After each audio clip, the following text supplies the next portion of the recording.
IDEFRAN, Instituto de Divulgação Espírita de Franca, apresenta Sementeira Cristã. Oferecimento: Escritório Modelo, Contabilidade, Informática, Serviços de Despachante, Tag Leve, Distribuição e Supermercado, Grafimpress, o papel real da impressão, Escolas Pestalozzi, uma boa educação é para sempre, e Panificadora Pão Nosso, com estacionamento para clientes.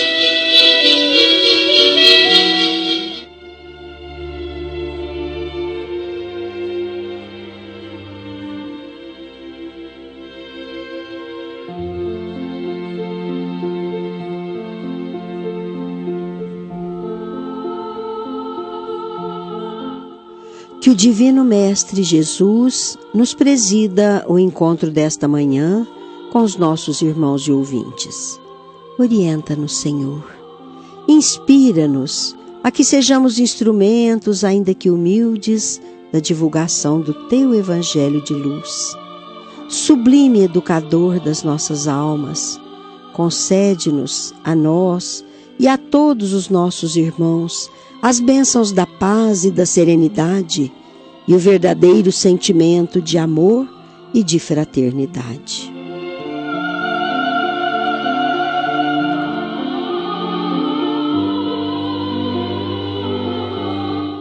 Nossos desejos de um bom dia a todos. Sementeira Cristã. Programa do IDEFRAN, Instituto de Divulgação Espírita de Franca. Bom dia, Nara.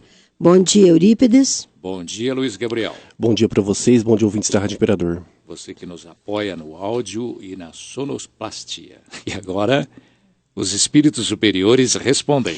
De O Livro dos Espíritos, escolhemos a questão número 422. A pergunta: sabemos que pessoas tomadas por catalepsia ou letargia veem e ouvem o que se passa ao seu redor, mas não podem se manifestar. Essas pessoas estão vendo e ouvindo pelos órgãos do corpo? A resposta: não. No momento da catalepsia ou da letargia, as pessoas não ouvem pelos órgãos do corpo. Ouvem pelo espírito que se reconhece. Mas não pode se comunicar, porque o estado do corpo o impede de fazê-lo. São fenômenos interessantes a confirmar que há, no homem, algo mais do que o corpo físico, que, tendo perdido momentaneamente as funções, o espírito pode agir assim mesmo. Na sessão deste programa que atende a perguntas dos ouvintes, hoje atenderemos a nossa prezada ouvinte Cíntia, do bairro Santa Helena, que dirigiu à equipe do IDEFRAN a seguinte pergunta: o Espiritismo diz que todos somos perfectíveis e que um dia nos tornaremos santos.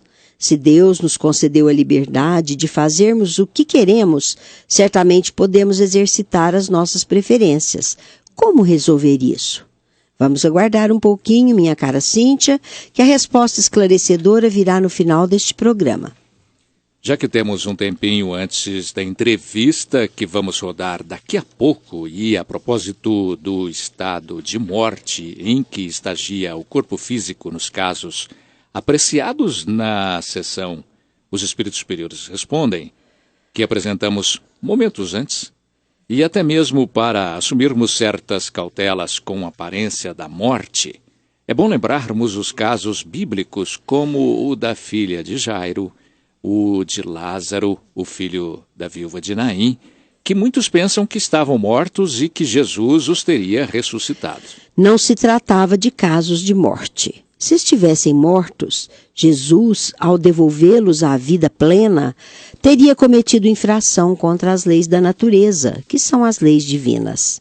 Assim, em O Livro dos Espíritos, na questão seguinte, a que foi citada hoje, como resposta dos espíritos superiores, vemos que na letargia o corpo não está morto, já que há funções que permanecem.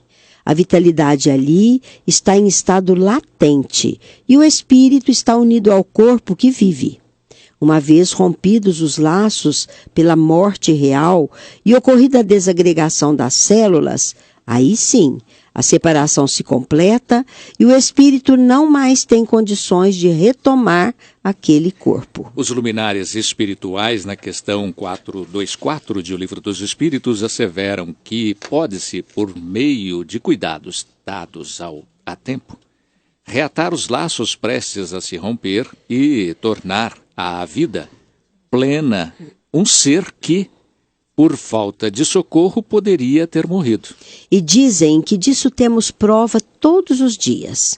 O magnetismo é, nesse caso, um poderoso recurso, porque restitui ao corpo, o fluido vital que lhe faltava e que o que ali ainda estava era insuficiente para manter o funcionamento dos órgãos. Já Kardec, ao comentar tais respostas dos espíritos, disse que a letargia e a catalepsia têm o mesmo princípio, que é a perda momentânea da sensibilidade e do movimento por uma causa fisiológica.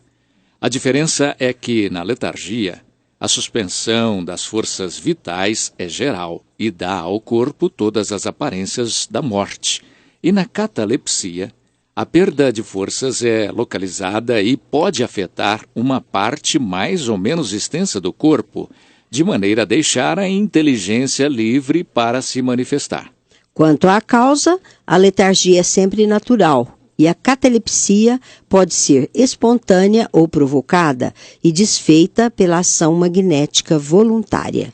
Neste momento, passamos a rodar a entrevista que, pela sua importância, julgamos muito importante e esclarecedora, porque trata de assuntos como as implicações da física quântica na formação e na condução da família, educação, aborto, a importância do amor na educação, influências dos acontecimentos exteriores sobre o espírito durante a gestação, magia negra, comunicação, etc. O entrevistado é o nosso querido Moacir Costa de Araújo Lima, de Porto Alegre. E o entrevistador, nosso querido companheiro Felipe Salomão. Então, vamos ouvi-la de novo. Está em Franca novamente o querido professor Dr. Moacir Costa de Araújo Lima, da cidade de Porto Alegre, a quem passamos o microfone para seus cumprimentos iniciais. É sempre um prazer muito grande retornar aqui a Franca, onde eu costumo comparecer anualmente, e cidade que já me recebe desde muito tempo, do tempo das mocidades espíritas em Ribeirão, e uma cidade muito importante dentro deste panorama de divulgação da doutrina espírita, porque o que nós sabemos dentro da missão que nos aguarda no momento está dito no Evangelho, está dito por Allan Kardec, está dito por Albert Einstein: procurai a verdade e ela vos libertará. E o Espiritismo nos traz exatamente esta possibilidade de busca da verdade, de compreensão da nossa missão na Terra, de entender que o altruísmo e a fraternidade não são conselhos piegas de um misticismo qualquer, e sim necessidades evolutivas do nosso espírito, que nos constroem e nos auxiliam pela sua prática, tanto sob o ponto de vista da saúde física, quanto da saúde psicológica e, o que é mais importante ainda, da evolução espiritual. O professor Moacir Costa de Araújo Lima é catedrático em Física e também é professor de Direito. E nesta jornada dele na nossa região, ele está lançando o livro Família, Desafios e Realizações. E eu começaria perguntando para o professor: o que tem a ver física quântica, que é a sua especialidade, com família? Pois, na verdade, a física quântica, ela se tornou tão importante, ela foi uma revolução tão grande no campo científico, que ela perpassa todos os ramos do conhecimento humano. E a sua relação com a família é uma relação de fundamental importância, por uma razão muito simples. O mundo que a ciência nos descreve hoje é completamente do mundo que a ciência nos descrevia há 100 anos, ou até há menos de 100 anos. Então, o que ocorre? Nós estávamos preparados para viver e raciocinávamos em termos de um universo em que as coisas só funcionavam à força. E se vivíamos num universo em que as coisas só funcionavam à força, Então a linguagem de educação, de domínio na família era uma linguagem de imposição. É pela força que o mestre se impõe ao discípulo. É pela força que o pai se impõe ao filho. E nem sempre essa força é uma força dos argumentos. Infelizmente, às vezes, ela deriva apenas da necessidade que o filho tem de ser sustentado pelo pai, da necessidade que o aluno tem de permanecer na escola sem ser expulso. Pois todo esse conceito de universo que fundamentou o materialismo realista está completamente derrogado pela física quântica. Hoje nós falamos uma linguagem de sinergia. E o que é sinergia? É o aproveitamento de todas as energias positivas. É uma soma de esforços para atingirmos um objetivo comum. Consequentemente, a ideia de educação se torna completamente diferenciada. É um processo de colaboração. É um processo de orientação, fundamentalmente, e não de imposição, em que há momentos em que os pais ensinam os filhos e momentos em que os filhos ensinam os pais. É preciso, para os pais e para os educadores, muita humildade, muita percepção, sensibilidade e, acima de tudo, muito amor para entender em qual desses momentos nós estamos vivendo. Sabemos hoje que, além de todos os reflexos, de todas as tendências trazidas de outras vidas, e essa é uma colaboração da ciência espírita para a educação. Nós, quando concebemos um filho, e depois quando vemos o nascimento desse filho, não partimos de um disco de computador virgem em que nós podemos gravar qualquer coisa. Ele já traz lembranças, tendências, inclinações de outras vidas que devem ser percebidas. Esse é o grande aporte do Espiritismo a uma pedagogia moderna que encare com realismo e de frente os problemas da educação. Além disso, a moderna biologia demonstra, ao contrário do que pensava a ciência antiga e materialista, que desde a fecundação, aquele ser guarda impressões do ambiente que vive, sabe se está sendo desejado ou se é rejeitado. Portanto, a educação é um processo que já começa na fecundação. Às vezes até antes, quando se planeja um filho, se procura entrar em sintonia com vibrações superiores para atrair espíritos afins a essas vibrações superiores. Isso quer dizer que o conceito de educação está completamente modificado.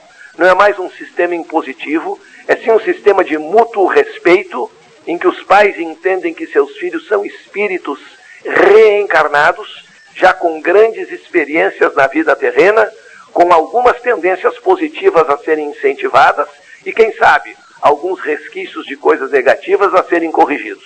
O impor limites e o incentivar, implementar as tendências positivas são as duas grandes tarefas que só são realizadas com sucesso se existir afinidade, que é o que atraiu o espírito para o lar, e o amor. Pelo que você disse aí a respeito da biologia, então o aborto é um absurdo. É o mais completo dos absurdos que se pode praticar. Há pouco tempo, num debate na televisão, um senhor se manifestava a favor do aborto com a seguinte argumentação: muitas crianças não são bem-vindas, encontrarão um lar miserável, não terão apoio nem amor dos pais e durante a gravidez perceberam de alguma forma brigas terríveis, enfim, estão criados em um ambiente péssimo. E neste momento eu lhe respondi: tudo bem, os pais não são bons, os pais não estão agindo corretamente, a criança, infelizmente, já é indesejada e então já está sofrendo por causa disso, e dentro deste panorama todo nós vamos condenar à morte o único ser que não tem culpa de absolutamente nada. É o mais supremo dos absurdos. Do ponto de vista pedagógico, ao qual você se referiu agora há pouco, o quanto que a reencarnação interfere na mudança do processo educativo? A reencarnação interfere na mudança do processo educativo, como interfere também na própria análise do estado de saúde de uma pessoa, nas suas inclinações, nas suas tendências, porque é pelo mecanismo da reencarnação, e somente por ele, que nós podemos entender, por exemplo, que gêmeos univitelinos, que possuem, portanto, exatamente a mesma carga genética, têm inclinações tão diferentes, uns para a música, outros para a matemática, e assim sucessivamente. Então, o conhecimento, voltando à ideia, a verdade liberta. O conhecimento dessa verdade nos traz novos subsídios para a educação. Nós sabemos que não existe só uma vida intrauterina, que o espírito que anima aquele corpo já tem experiências adquiridas em muitas outras vidas. E essas experiências, embora não conscientizadas, elas se manifestam através de tendências e os educadores têm que saber percebê-las para aprimorar aquilo que deve ser aprimorado. E com relação à família, como funciona esse processo de cooperação, de entendimento que é proposto pela nova educação? Esse processo de cooperação e de entendimento começa por uma grande humildade dos pais ao encararem os filhos não como seres que devem ser submissos à sua vontade, e sim como espíritos em evolução que nós devemos compreender e auxiliar. Eu tenho dito que o ser humano já nasce frágil, é o mais frágil dos animais ao nascer e o que leva mais tempo para poder prover a si mesmo, autossustentar-se, exatamente para desafiar, para chamar, para convocar os pais a esse exercício de amor. E tudo que puder ser esclarecimento espiritual, tudo que puder incentivar o amor, como o evangelho no lar, a conduta correta dos pais, o modo correto de se tratarem, a demonstração de que se amam, de que se estimam e fundamentalmente de que se respeitam, são subsídios profundos a trazerem energias muito positivas, capazes de alterar tendências a comportamentos negativos e estabilizar espíritos em conflito.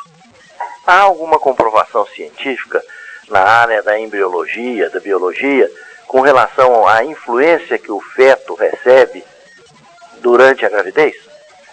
Hoje essa influência é indiscutível, porque a partir de experiências já do nosso século, em que são retiradas amostras de sangue de doadores, separados os glóbulos brancos e colocados numa solução eletrolítica, aí será registrado o estado elétrico desses glóbulos brancos.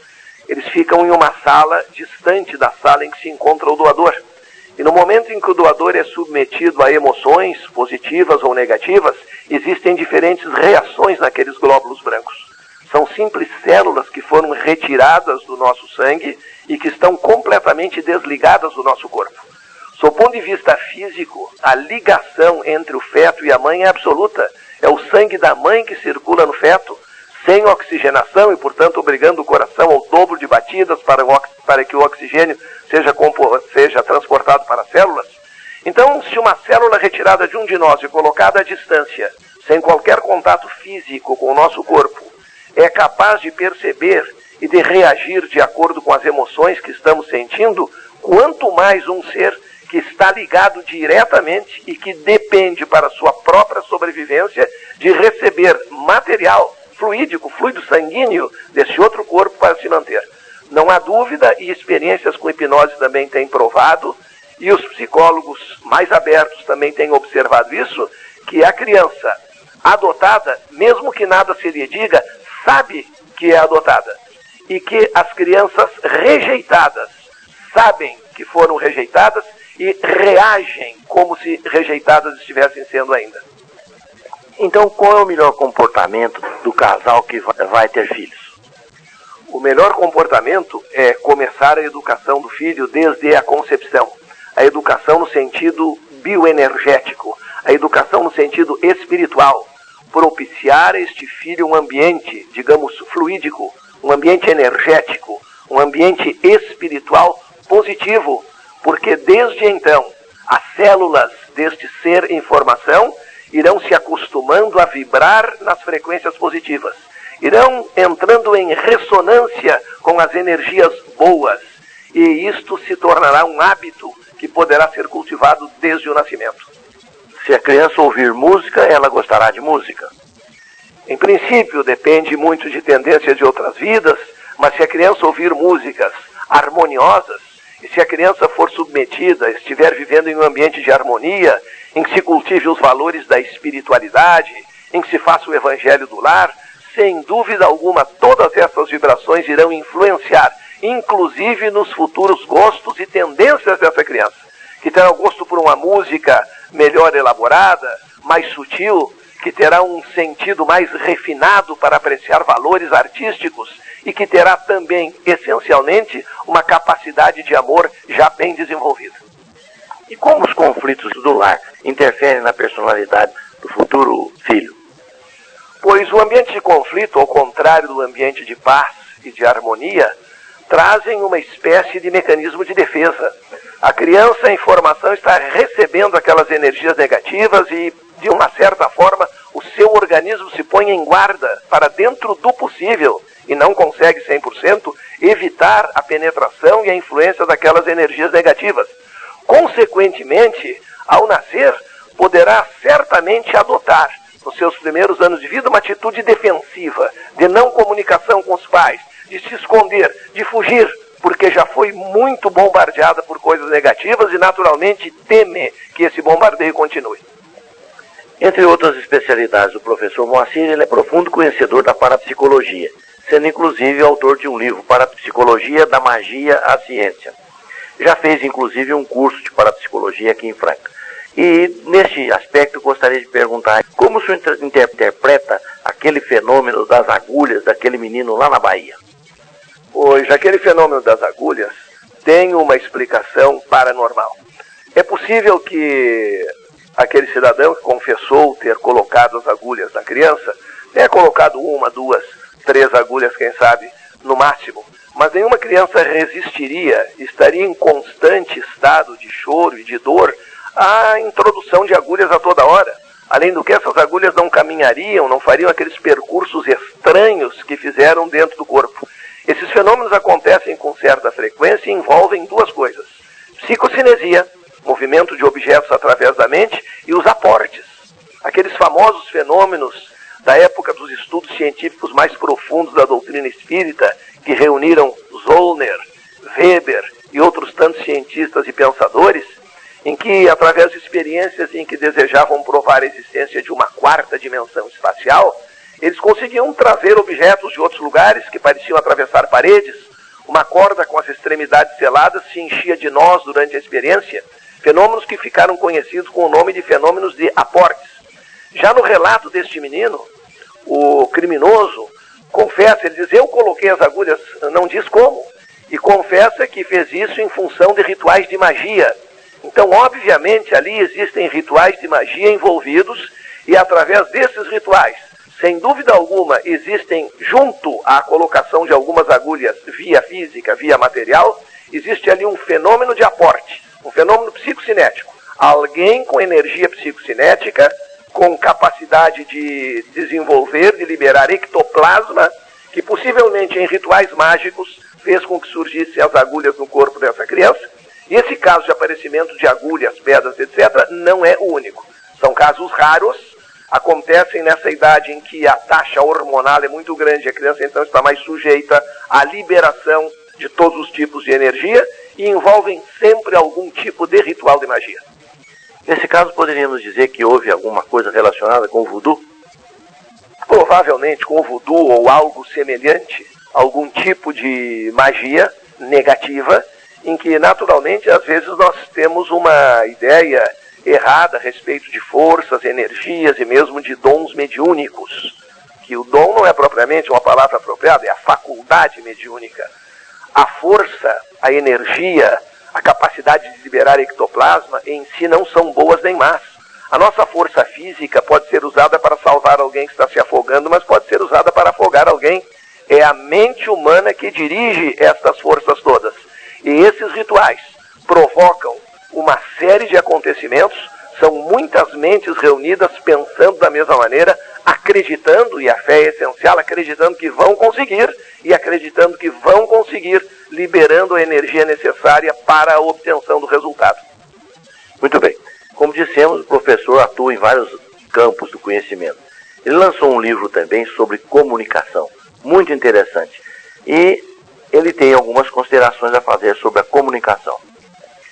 Pois o interessante neste livro de comunicação, e ele é importante para as pessoas que, de uma certa forma, têm necessidade de se comunicar, jornalistas, doutrinadores, quem participa de evangelização, professores, e cada um de nós em particular, porque o homem tem uma necessidade extrema de se comunicar e de se comunicar eficientemente. E hoje nós sabemos que o que é comunicado não é o que o comunicador disse, e sim o que o outro entendeu. Porque nós podemos examinar, dar uma mesma mensagem por rádio e por televisão, por exemplo, as palavras serão exatamente as mesmas e as pessoas farão dali as mais diferentes ilações. Além do que, dentro da comunicação existe o que antigamente se chamava ler nas entrelinhas e que modernamente tem o nome de inferência ou implicatura. Então nós precisamos ter uma boa técnica, conhecer as regras básicas da comunicação para que com eficiência possamos transmitir aquela mensagem que queremos. E outras tantas vezes, deixar no ar, deixar nas entrelinhas, que em muitas e muitas ocasiões é mais importante até do que o que é dito. Vejam, por exemplo, o caso de Sócrates, que tinha um discípulo que sempre permanecia muito quieto, calado, não dizia nada. Um dia o mestre instou-o a falar. Olha, diz alguma coisa para que nós pelo menos conheçamos o som da tua voz. O discípulo começou a falar, se entusiasmou e falou até por muito tempo. Quando voltou e sentou-se novamente, o mestre simplesmente olhou para ele e disse: que coisa interessante, você calado me parecia um sábio. Nada foi dito de modo expresso a respeito da pouca sabedoria do discípulo, mas, como se dizia antes, para o bom entendedor meia palavra basta, hoje se estuda a chamada lógica do não dito. Nós precisamos saber, para interpretar bem um texto, nós precisamos decodificar o escrito e inferir a intenção do autor. Por isso que hoje a escola moderna sabe que a leitura não é um ato passivo. O leitor é um co-construtor, que através das pistas do autor vai também construindo a sua própria história. Nós agradecemos muito ao professor Moacir a sua participação e colocamos o microfone à disposição dele. Eu só tenho a agradecer aqui ao Felipe Salomão e a todos os amigos e irmãos de Franca, conhecidos de tantos anos, por toda essa acolhida fraterna que aqui recebo, porque em Franca eu me sinto verdadeiramente em casa, entre amigos, e recolhendo todas essas vibrações positivas que se consegue durante as palestras, porque cada pessoa que vibra com aquilo que nós dizemos nos auxilia no cumprimento dessa nossa missão de divulgar a verdade do Espírito de modo científico, até para aqueles que não creem, e sem dúvida alguma, todas essas reuniões espirituais nos gratificam muito, nos dão a consciência de que estamos procurando dar um bom desempenho à nossa tarefa, aos nossos compromissos assumidos no plano espiritual, além do que recebemos aqui sempre um banquete de vibrações positivas, que nos animam, que nos fortalecem e que fazem com que prossigamos na tarefa.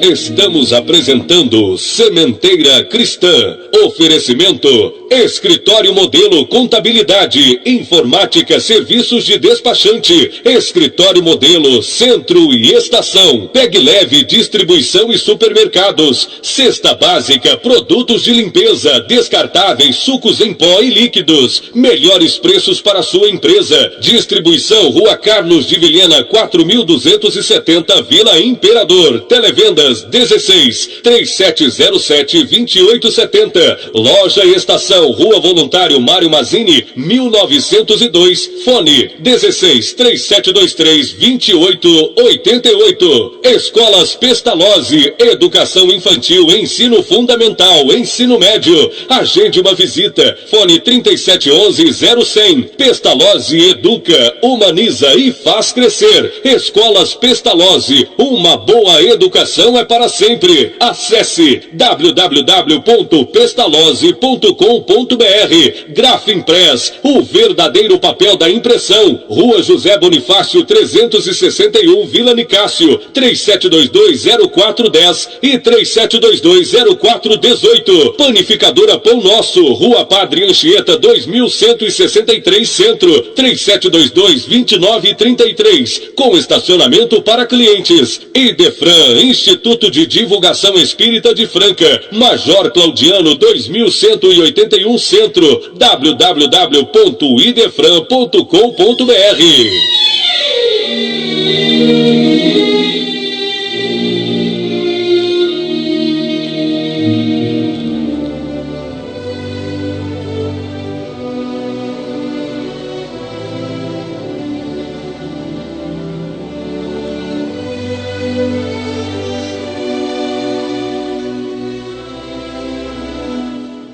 A seguir, no Sementeira Cristã, em nossa dimensão, trazendo notas, campanhas, notícias, convites, informações e outras matérias de interesse dos espíritas e do movimento espírita em geral. E atenção, se sua entidade não é espírita, ela também pode utilizar este espaço para divulgar campanhas que visem angariar recursos que contribuam para a sua assistência social, desde que paute suas atividades no Evangelho de Jesus.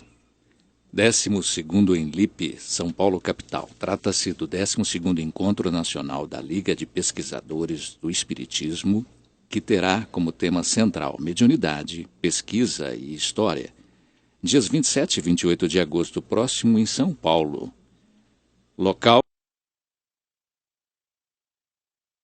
USE, União das Sociedades Espíritas do Estado de São Paulo, Rua Dr. Gabriel Pisa, 433, Santana, telefone 11 2950 6550.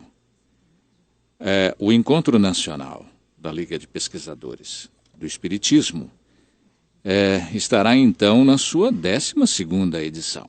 E os ENIPs tomarão espaço não somente de apresentação e discussão de trabalhos inéditos de pesquisa sobre a temática espírita, mas também de encontros entre pessoas afins com o propósito de desenvolver o aspecto progressista do espiritismo. Neste ano, o evento terá foco no esforço conjunto de desenvolver pesquisas sobre a mediunidade, como estudo de casos e aspectos históricos. Espírita, assine o periódico Direito e Espiritualidade, uma publicação da AGE Brasil, Associação Jurídico Espírita do Brasil, que busca desenvolver o pensamento jurídico espírita, contribuir para a humanização das instituições sociais e dos operadores do direito e despertar as consciências para uma sociedade ética e fraterna. As obras do autor André Luiz, pela psicografia de Chico Xavier, estão sendo estudadas analiticamente uma vez ao mês, sempre no último sábado, né, Nara? Isso. Pelo Grupo de Estudos Espíritas André Luiz, que estende convite a todos os interessados. As reuniões acontecem, como dissemos, uma vez ao mês, das 17h30 às 19h, na Casa da Sopa Augusto Figueiredo, Rua Araras, 171, Jardim Primavera. Informações nos telefones 99225-9096 com Francisco Bárbara, coordenador do grupo, ou 99121-5995 com Carlos Olvera de Russi. A AME Franca, Associação Médico Espírita de Franca, promoverá palestras sobre o tema Visão Espírita da Anencefalia e Microcefalia, a cargo do Dr. Pedro Cury, às 20 horas, próximo dia 20, no salão principal da Fundação Espírita Allan Kardec. Horário, já dissemos, 20 horas, e entrada livre pela livraria Rua José Marques Garcia, 675. O Centro Espírita Jesus, Amor e Caridade de Altinópolis convida a todos para palestra neste mês de julho, que se estenderão até o dia 25, cujas atividades exibem ilustres expositores daquela cidade e de outras localidades, garantindo ótima programação cultural doutrinária. Os espíritas que se programem para a confraternização regional da família espírita acontecerá de 21 de agosto próximo, na escola, dia 21, né? Na Escola Pestalozzi, Unidade 2. Fiquem atentos, nós vamos dar outras informações detalhadas. Mas o tema será Sexualidade Humana, uma questão para a família espírita. Estará a cargo do orador Joelson Pessoa, do Rio de Janeiro. E nós teremos também a confradinha, sob a responsabilidade dos evangelizadores de Batatais. 46ª Semana Regional Espírita, de 24 a 30 deste mês de julho. Realização da USE Regional de Franca. Esteja atento para os compromissos com as atividades da semana, que deverão observar com rigor a respectiva programação, porquanto trata-se de importante oportunidade das casas espíritas intercambiarem conhecimentos. Divulgue entre os seus frequentadores a data e a hora em que a sua casa espírita receberá orador designado. e tire o melhor proveito. O Templo Espírita Vicente de Paulo realiza durante todo esse mês o 20º Envipa, que é Encontro do Vicente de Paulo. A programação, vamos já afirmar, para o próximo sábado, dia 16, teremos a presença do Dr. Severino Celestino da Silva, que apresentará na palestra às 20 horas, no Teatro Judas Iscariotes, Rua José Marques Garcia 395, o tema Intervenção Divina nos Desafios da Vida. A palestra será às 20 horas. No mesmo dia, nós teremos o seminário a cargo também do Dr. Severino Celestino da Silva. O seminário será das 14 às 17 horas, com o tema Cristianismo Primitivo. E continuará no domingo, dia 17, das 9 às 12 horas. Nós informaremos as palestras dos restantes finais de semana nos próximos programas.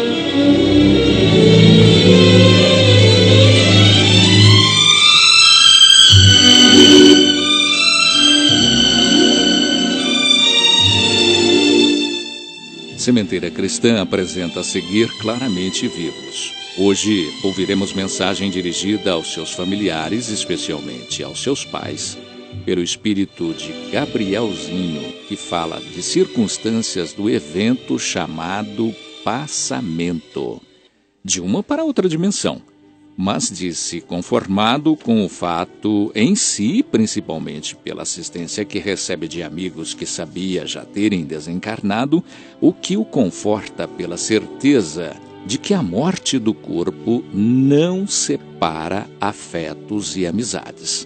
Vamos ouvi-la na interpretação do nosso companheiro Euri Carvalho. Meu querido pai, minha querida mãe, renovo minhas preces a Deus, rogando para que a bênção da paz esteja conosco. Estou aqui tentando manifestar-me. Não é fácil. Pelo menos por agora, não tenho recursos para exprimir-me com o desenvolvimento que desejava. Muitas vezes, li mensagens de amigos desencarnados que se declaravam auxiliados na grafia das notícias enviadas para os entes queridos, e hoje estou na mesma situação. Não sei se posso exteriorizar o que sinto. As palavras são feitas para imagens já positivamente conhecidas e aceitas pelo senso geral. E agora o mundo em que me vejo, dentro de mim, está renovado na base de emoções e sensações que os conceitos terrestres não conseguem definir. Perdoe-me se escrevo de maneira insatisfatória. Não há outra saída. É preciso rogar-lhes serenidade no íntimo da alma, tanto quanto já conseguimos aparentar calma por fora. Compreendo, pais queridos, somos como somos, caminhando para o que nos cabe ser.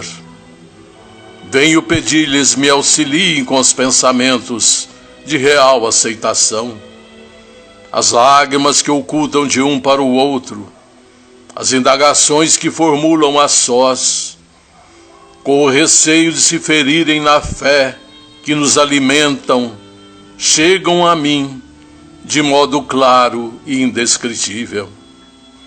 Existe um fio mental entre os que se amam profundamente, ligando os assuntos da vida, tanto quanto a se estenderem para o além, sob as barreiras da morte.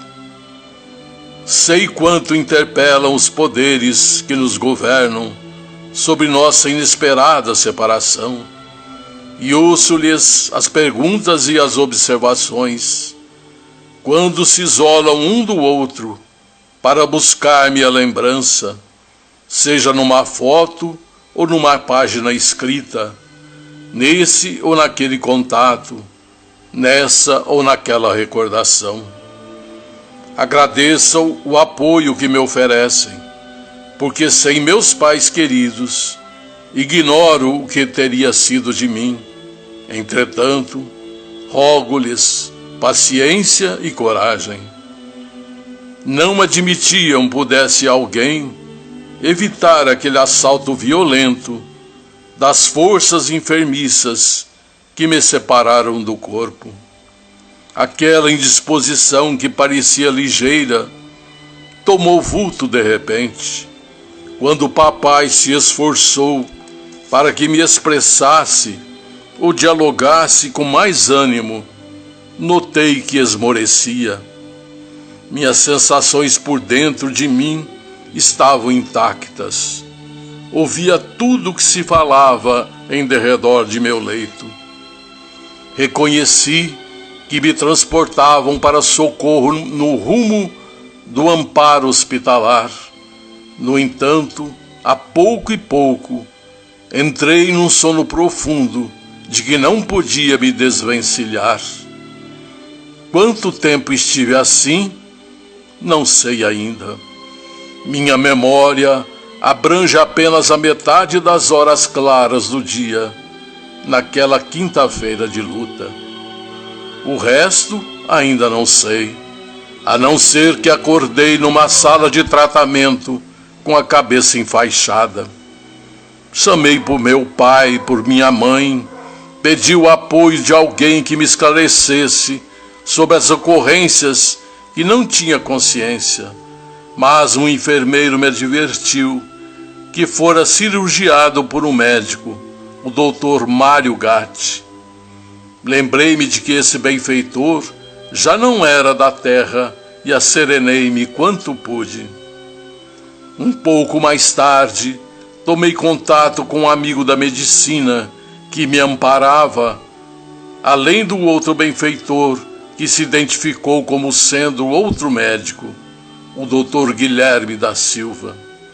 Aconselharam-me, esclareceram-me que a meningite fora patente em meu caso, com todo o seu impacto fulminativo. Entretanto, além disso, trazia em meu cérebro estruturas complexas que haviam exigido trabalho operatório. Melhorei gradativamente. No entanto, à medida que me normalizava, passei a escutar mamãe a chorar e a chamar-me. Com os dias, ouvi mais e escutei meu querido pai articulando ideias e frases tristes. Peço-lhes, quanto possível, lembre-me trabalhando e estudando a vida. Não há morte. A existência na Terra é uma internação e estabelecimento de ensino.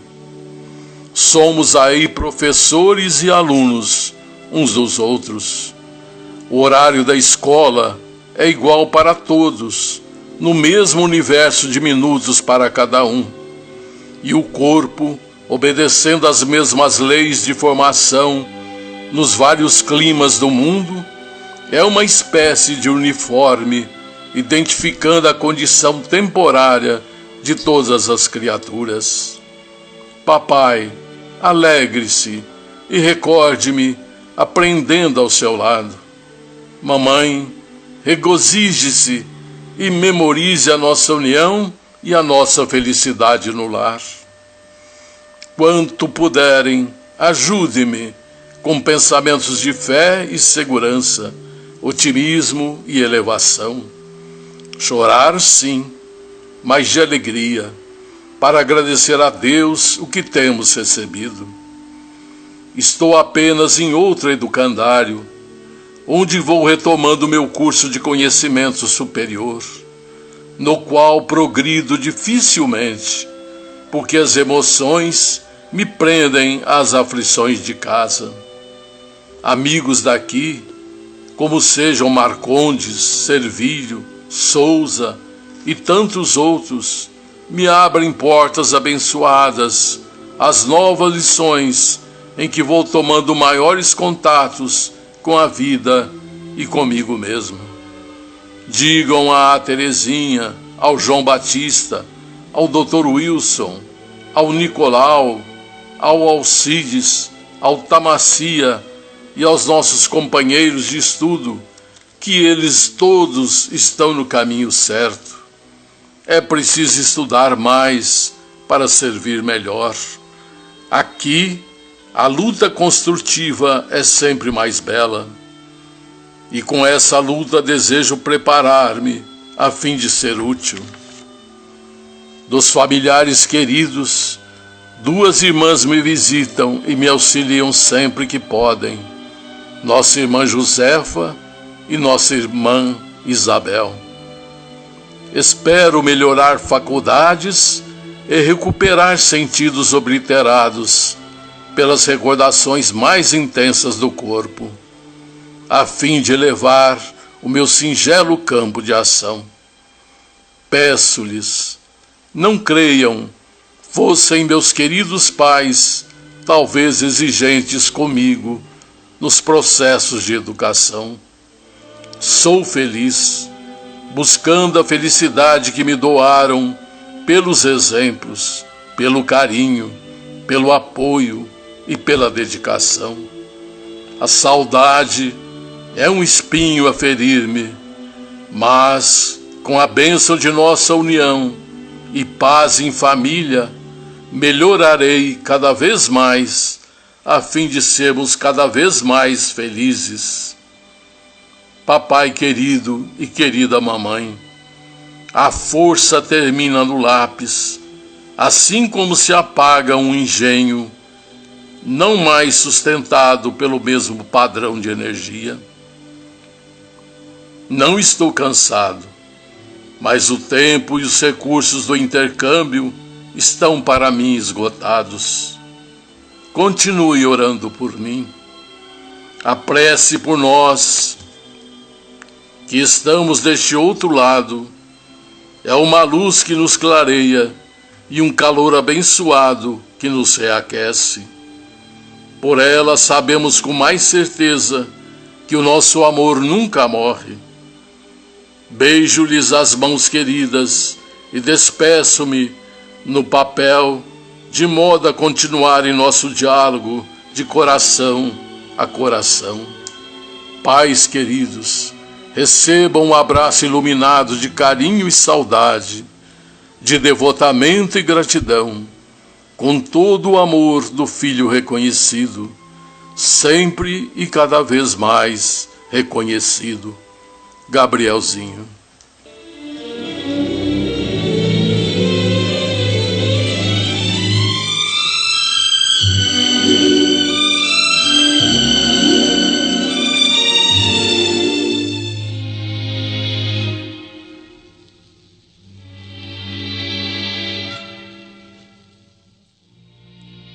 Na seção deste programa que atende a perguntas dos ouvintes, pois estamos na seção Pergunta e Resposta, hoje atenderemos a nossa prezada ouvinte Cíntia, do bairro Santa Helena, e dirigiu à equipe do Idefran a seguinte pergunta: o Espiritismo diz que todos somos perfectíveis e que um dia nos tornaremos santos. Se Deus nos concedeu a liberdade de fazermos o que queremos, certamente podemos exercitar as nossas preferências. Como resolver isso? Vamos saber isso agora, minha cara Cíntia, e quem volta para nos apresentar os esclarecimentos em gravação é o nosso companheiro Euri Carvalho. Minha cara ouvinte Cíntia, nós os espíritos, seres inteligentes que povoam o universo, fomos todos criados por Deus, simples e ignorantes, porém perfectíveis, ou seja, fadados à perfeição. Para alcançar esse estado de pureza, porém, temos que iniciar a nossa jornada passando pela fieira reencarnacionista em vidas sucessivas, aqui na Terra como em outros mundos, tantas vezes quantas forem necessárias. E essa condição exige de cada um de nós o aperfeiçoamento tanto moral quanto intelectual. O espírito São Luís, um dos integrantes da pleiade de espíritos que assessoraram Kardec na obra da codificação, no capítulo 4 do Evangelho segundo o Espiritismo, falando sobre a necessidade da encarnação, nos diz, em outras palavras, o seguinte: que a passagem dos espíritos pela vida corporal é necessária porque, além de atender aos compromissos de sua evolução, ele tem que cumprir, por meio de uma ação material, os desígnios que Deus lhe confia. E são essas tarefas que irão nos ajudar a desenvolver a nossa inteligência. E é assim também que contribuímos para a obra geral do universo como auxiliares de Deus. O Pai, sendo justo, distribuiu tudo igualmente por todos os seus filhos.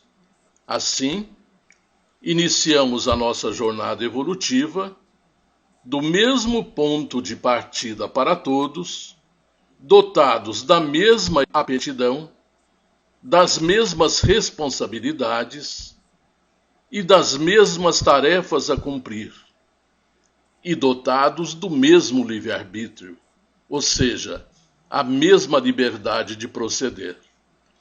Qualquer privilégio nesse caso seria uma preferência, e qualquer preferência denotaria uma injustiça. No início desta caminhada, estaremos passando pela primeira experiência do uso que faremos do livre-arbítrio. E são justamente estas nossas escolhas que determinarão o tempo mais ou menos longo desta trajetória. Se as nossas escolhas forem boas, estiverem dentro das leis divinas, atingiremos mais rapidamente a nossa meta. Essa meta é muito difícil, sabemos, mas pode ser alcançada numa linha reta, sem erros, como dizem que Jesus a fez. Ao contrário daqueles, diz-nos São Luís, aqueles que usam mal a liberdade que Deus lhes concede, retardando assim a sua marcha, e tal seja a sua obstinação no mal, que demonstrem que podem prolongar indefinidamente a necessidade da encarnação. E é quando ela se torna, então, um castigo. Fica claro, pois, que a reencarnação, a princípio, tem dois objetivos. O primeiro é o de cumprirmos com os desígnios divinos, contribuindo com a obra geral do universo, e o segundo, que é o de alcançarmos a condição de espíritos puros, evoluindo moral e intelectualmente. A terceira finalidade da reencarnação surge no momento em que infringimos a lei divina, cometendo erros e tendo a necessidade de repará-los. Nesse caso, ela passa a ter mais uma finalidade: a reparação de nossos erros e dívidas através da expiação. A doutrina cristã, embasamento religioso do Espiritismo, resume toda a lei e os profetas em dois de seus mandamentos: amai a Deus sobre todas as coisas e com todo o vosso conhecimento, e o segundo, semelhante ao primeiro: amai ao vosso próximo como a vós mesmos. E a doutrina espírita, por sua vez, também se resume a dois mandamentos: amai-vos e instruí-vos. Então, minha cara Cíntia, temos que cumprir os mandamentos. Para atingirmos a perfeição, é preciso desenvolver em nós todas as virtudes que possuímos em estado latente, assim como adquirir todo o conhecimento, instruindo-nos para o desenvolvimento da nossa intelectualidade.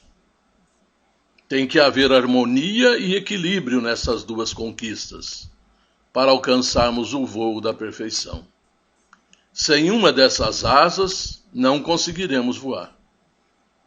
Neio Lúcio, no seu livro Jesus no Lar, capítulo 9, com o título de O Mensageiro do Amor, resume para nós aquilo que você quer saber. Cultura e santificação representam forças inseparáveis da glória espiritual.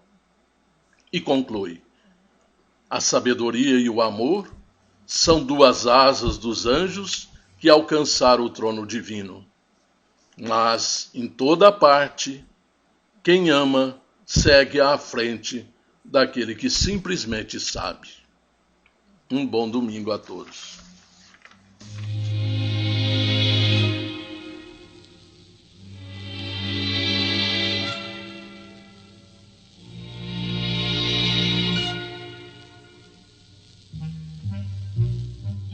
Envie sua pergunta ao Idefran, Rua Major Claudiano 2185, CEP 14.400.690, Centro Franca, São Paulo.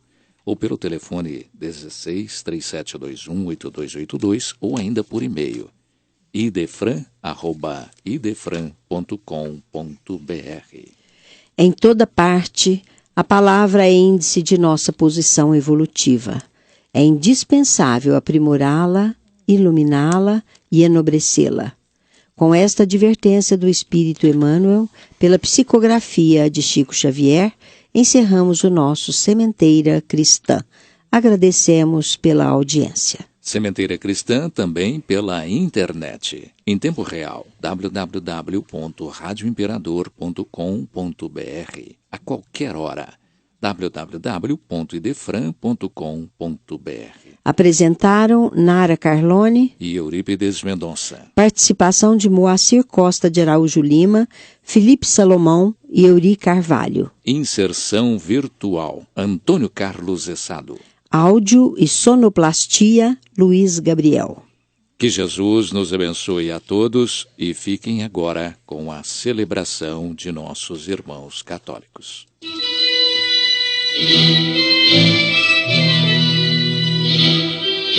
Idefran, Instituto de Divulgação Espírita de Franca, com o apoio de Escritório Modelo, Contabilidade, Informática, Serviços de Despachante, Tag Leve, Distribuição e Supermercado, Grafimpress, o papel real da impressão, Escolas Pestalozzi, uma boa educação é para sempre, e Panificadora Pão Nosso, com estacionamento para clientes. Apresentou Sementeira Cristã.